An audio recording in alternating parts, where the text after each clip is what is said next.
Hello dear student, आज की एक और इम्पॉर्टेंट सेशन में आप सभी का स्वागत है। तो स्टूडेंट, जैसा कि आप लोगों को पता होगा कि मेरे चैनल पे टॉपिक वाइज क्वेश्चन को कवर कराया जा रहा है।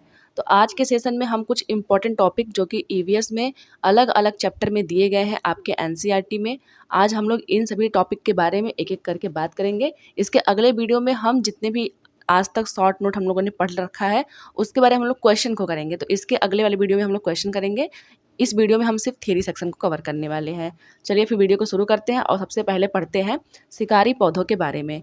तो देखिए, शिकारी पौधे जो होते हैं वो काफ़ी इंपॉर्टेंट है, हर साल कुछ ना कुछ क्वेश्चन इससे पूछता है।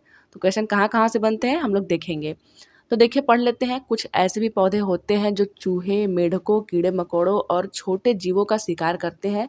इनमें नेपंथीस सबसे ज़्यादा मशहूर है। तो देखिए, कुछ पौधे ऐसे होते हैं जो कीड़े मकोड़े, चूहे और जीवों को खाते हैं। इनमें जो है नेपंथीस सबसे ज़्यादा फेमस है। तो नेपंथीज के बारे में ही अधिकतर पूछता है। तो जो नेपंथीज है वो क्या है? शिकारी पौधा है। कहाँ पाया जाता है? यह ऑस्ट्रेलिया, इंडोनेशिया और भारत के मेघालय राज्य में पाया जाता है। हमें ये भी याद रखना है कि भारत के किस राज्य में, तो भारत के मेघालय राज्य में पाया जाता है। आगे है कि इसका आकार लंबे घड़े जैसा होता है। जैसा कि आप लोग फिगर में देख रहे होंगे, इसका जो आकार होता है वो लंबे घड़े जैसा होता है, जिसके ऊपर पत्ती का ढक्कन लगा रहता है। तो पत्ती का ढक्कन कहाँ है? ये रहा आपका पत्ती का ढक्कन। घड़े से खास खुशबू निकलती है जिसकी वजह से कीड़े खींचे चले जाते हैं। पौधे के ऊपर पहुंचते ही कीड़े अंदर फंस जाते हैं और बाहर नहीं निकल पाते हैं। ये पौधे भी शिकार करते हैं और वह भी कितनी चतुराई से करते हैं।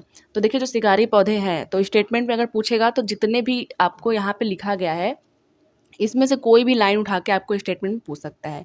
लेकिन अगर क्वेश्चन में पूछेगा तो क्वेश्चन कैसे पूछेगा? तो दे देगा कि इनमें से शिकारी पौधा कौन सा है। तो अगर ऑप्शन में नेपंथीज है तो आप उसको टिक करोगे। दूसरा ये पूछेगा कि जो नेपंथीज जो पौधे होते हैं वो किन किन चीज़ों को खाते हैं। तो हमें याद रखना है कि चूहे को भी खा लेते हैं। चूहे, मेढकों, देखिए ये क्या है, बड़े बड़े जो है जानवर हैं। चूहा जो है काफ़ी बड़ा होता है साइज में, मेढक भी काफ़ी बड़ा होता है। तो हमें क्या लगता है कि इन चीज़ों को वो नहीं खाता होगा, लेकिन हमें याद रखना है कि चूहा, मेढक, कीड़ा मकोड़ा और छोटे जीवों का ये शिकार करते हैं। आगे है कि ये कहाँ पाया जाता है, तो वर्ल्ड लेवल में हम बोलेंगे ऑस्ट्रेलिया और इंडोनेशिया में पाया जाता है। और अगर पूछेगा कि क्या भारत में पाया जाता है, तो हम लोग बोलेंगे हाँ। कहाँ पाया जाता है, तो मेघालय रीजन में पाया जाता है। आगे है कि इससे खास खुशबू निकलती है। देखिए, कभी कभी स्टेटमेंट में कहता है ना कि इससे खास आवाज़ निकलती है जिससे कीड़े अट्रैक्ट होते हैं। तो हमें याद रखना है कि खास आवाज़ नहीं निकलती है, खास खुशबू निकलती है।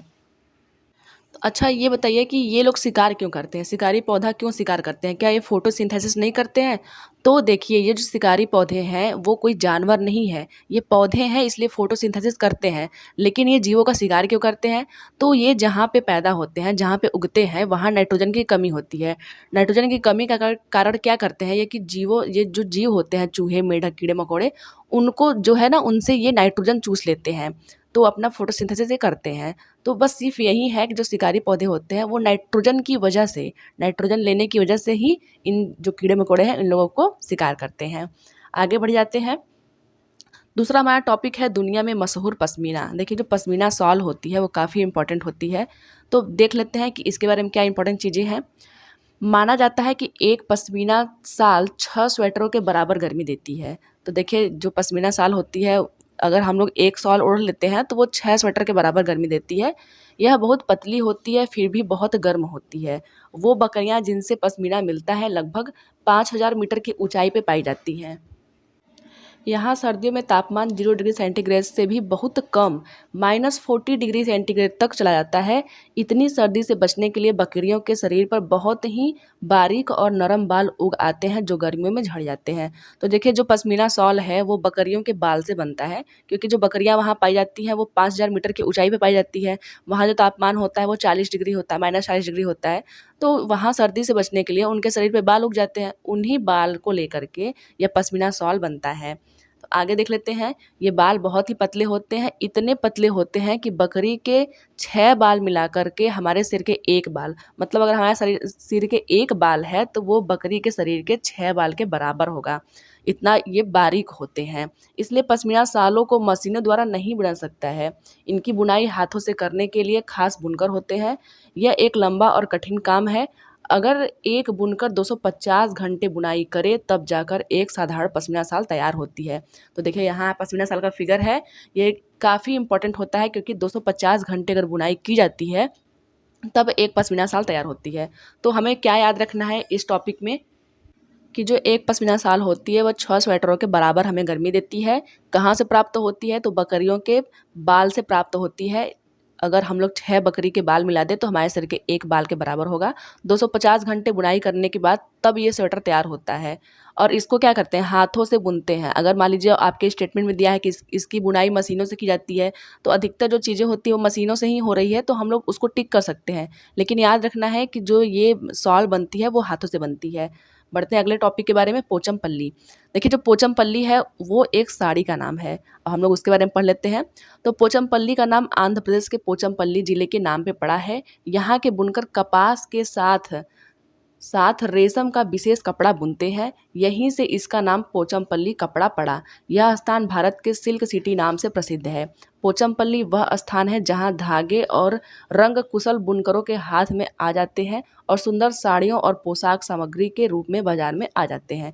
पोचमपल्ली अब तेलंगाना राज्य में स्थित है। यहाँ के लोग बुनाई का कार्य करते हैं।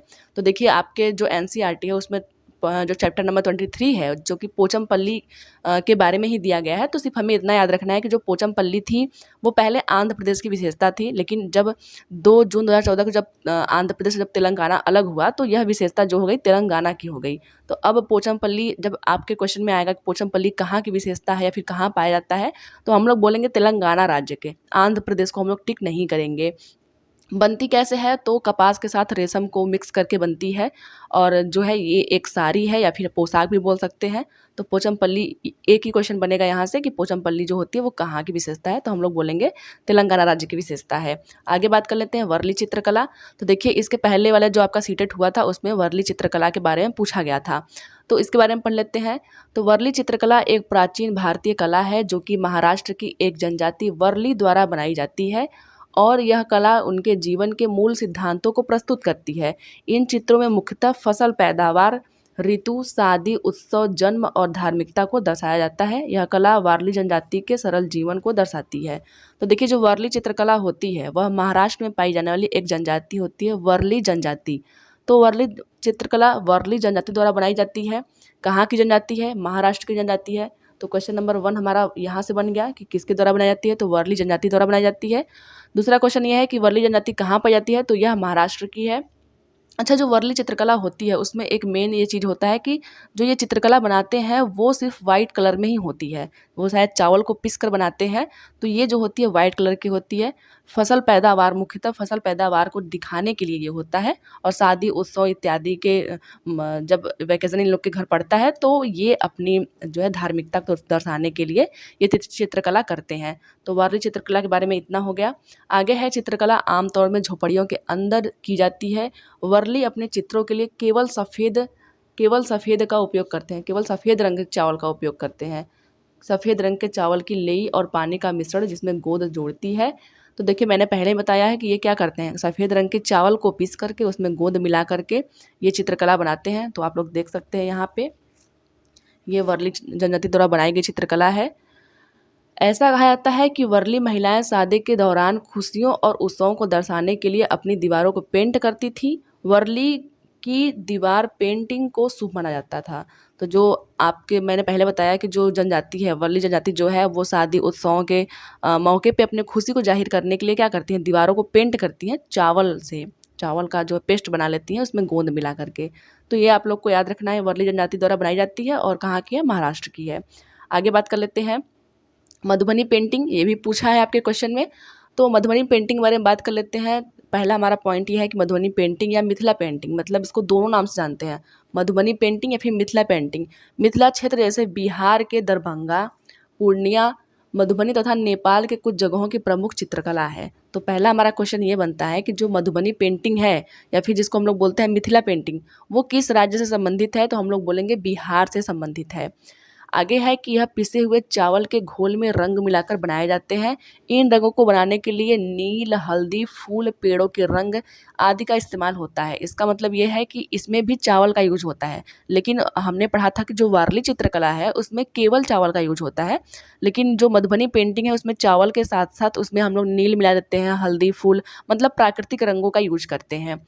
अगला है कि चित्रों में जानवर, इंसान, फूल, पेड़, पक्षी, मछलियाँ आदि जीव जंतु साथ बनाए जाते हैं। इसमें इसमें क्या होता है कि मतलब प्राकृतिक चित्रण की जाती है, सीधे सीधे हम लोग ये बोल सकते हैं। आगे है कि मधुबनी चित्रकला बहुत पुरानी है और इसका नाम इसी जिले के नाम पे ही पड़ गया है।